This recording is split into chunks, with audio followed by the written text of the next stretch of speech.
Hoje o nosso vídeo é sobre uma passagem também bíblica, muito interessante, né? Em que Jesus fala do seu reino. Ele afirma categoricamente, a uma pequena multidão que o acompanhava, ele afirma categoricamente, o meu reino não é deste mundo. E surgiram dúvidas a respeito desse reino, porque os judeus daquela época só conheciam o reino terreno, o reino humano. Eles conheciam o rei Herodes, o rei Agripa, o rei Festo, o rei da Babilônia, né? O rei da Síria. Eram reis por toda parte. E agora estava aquele jovem, né, de cabelos longos, né, aquela figura majestática que era Jesus, afirmando que existia um outro reino. O meu reino não é deste mundo. E eu vou vos preparar lugar, dizia Jesus. E a dúvida continuou durante muito tempo, até que certa vez, Jesus, na parte que ele se reunia intimamente com seus apóstolos, ele resolve abrir o jogo para os seus apóstolos. Ele diz textualmente para os seus apóstolos a respeito do chamado reino de Deus que ele tanto apregoava. Se disserem que o meu reino está ali ou acolá, disse Jesus, não acreditem. O reino de Deus está dentro de vocês. Se disserem que o meu reino de Deus está ali ou acolá, disse Jesus, não acreditem. O reino de Deus está dentro de vocês. É uma mensagem maravilhosa.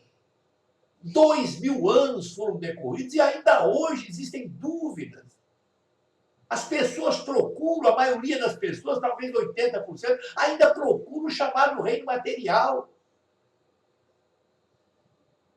Ainda procuram os bens temporários da vida, a matéria. Procuram os vícios, os desejos, as paixões. Mas o reino que Jesus afirmava é o comportamento íntimo de cada um. São esses ensinamentos estruturados no fundo da nossa alma. E nós encontramos a nossa liberdade espiritual através desse reino interno que nós precisamos construir. Não é um reino pronto, né? Como era o reino de Herodes, né? Ele pegou como herança, recebeu como herança. O rei passava para o filho, que passava para o outro. Esse reino interno que Jesus se refere, o reino de Deus dentro de você, você tem que conquistar. É uma conquista sua. Você estará sozinho nessa conquista. Isso é uma conquista paulatina, é uma conquista homeopática. Durante toda a sua vida. Você conquista paulatinamente, gradativamente, homeopaticamente, esse reino maravilhoso que Jesus evidenciou para nós. Mas esse reino ele necessita de preparo. Nós precisamos nos desligar da matéria para conquistar esse reino. Porque esse reino que Jesus fala, esse reino interno, ele não se coaduna com a maior parte das experiências sombrias que nós executamos aqui. O reino de Deus não se adapta com o ódio, com o rancor, com o ressentimento, com a maldade, com a crueldade, com a perversidade, com o autoritarismo, com a prepotência. O reino de Deus não se coaduna com essas práticas ilegais. O reino de Deus não se coaduna com a maledicência, com o despeito, com a mentira, com a inveja, com o orgulho, com o egoísmo. Não se coaduna. O reino de Deus de Jesus não se coaduna com o álcool, o fumo, o jogo, as drogas, a sexualidade excessiva. Não se coaduna.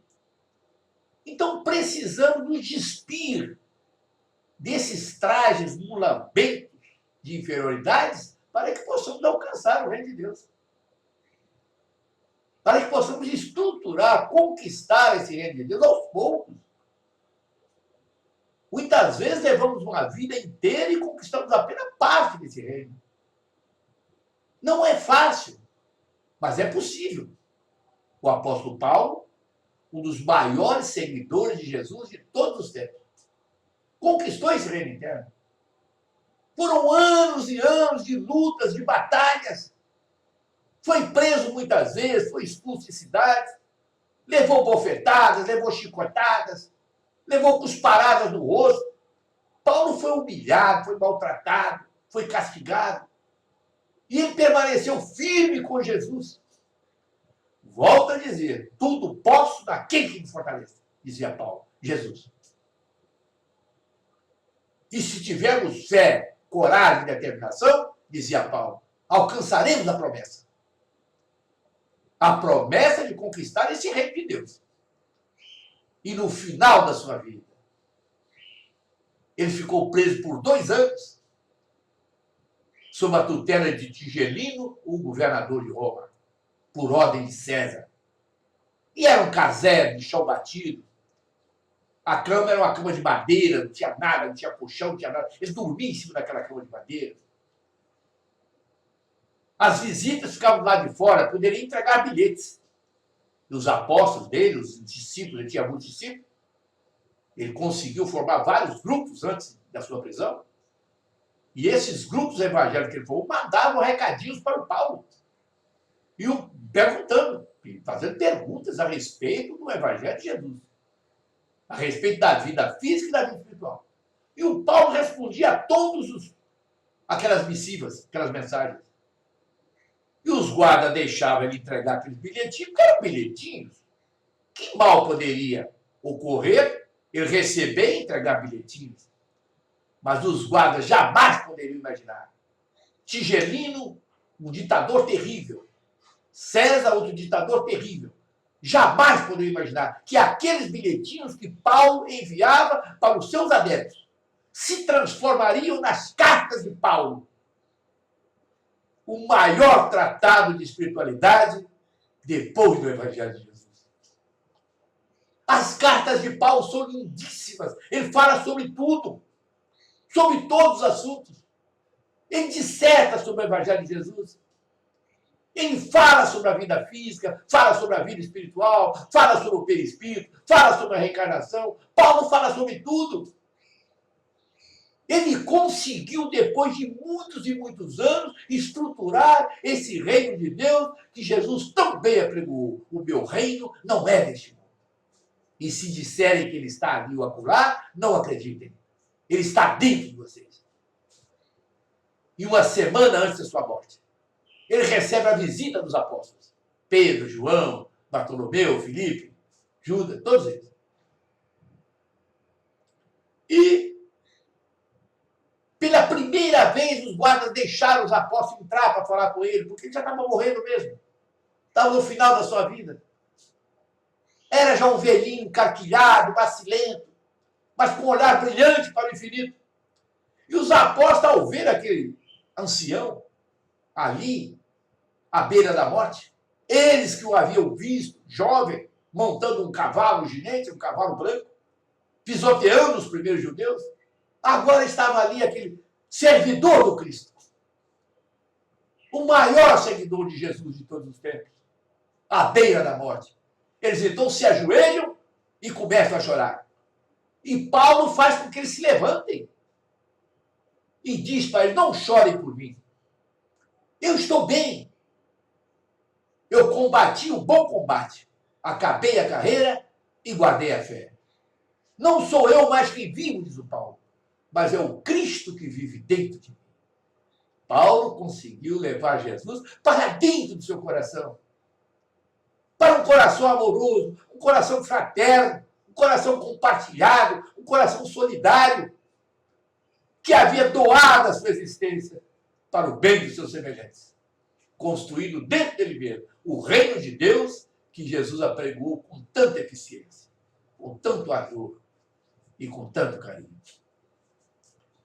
Então, essa passagem bíblica do reino de Deus nos leva à reflexão de que nós podemos, talvez não alcançar o que Paulo alcançou, mas podemos chegar perto, podemos chegar junto, como se diz na gíria, né?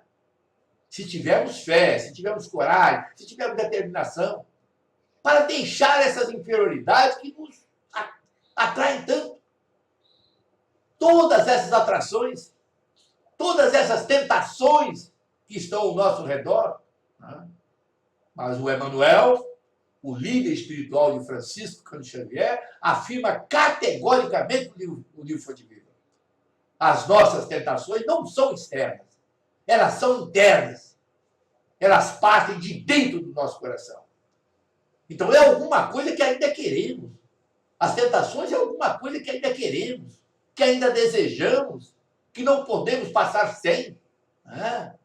É o objeto da nossa predileção. Esse objeto da nossa predileção é um perigo.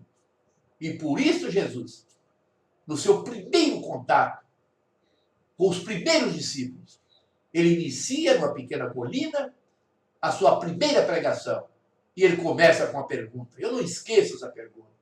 Ele pergunta àquela pequena multidão há 2000 anos atrás. Que buscais? Jesus pergunta, que buscais? Ele queria saber naquela época, 2000 anos atrás, o que aquela pequena multidão desejava para suas vidas. Qual era o objeto da predileção de cada um que ali estava à sua frente, frente a frente com ele. Porque esse objeto da nossa predileção vai nos atrair. E se não for uma coisa boa, vai nos levar para a retaguarda da vida, onde haverá sempre dores e ranger de dentes. Às vezes, muitas vezes, reclamamos da dor, do sofrimento, da aflição. Reclamamos da falta do emprego, dos acidentes, da morte da parentela familiar. Porque não temos aí uma estrutura forte para suportar esses trancos da vida, que podem perfeitamente ser analisados, suportados e acalentados com carinho e com paciência, se soubermos esperar a promessa, se soubermos evidenciar e conquistar esse reino maravilhoso que Jesus apregou, o reino de Deus. O reino de Deus está dentro de vocês.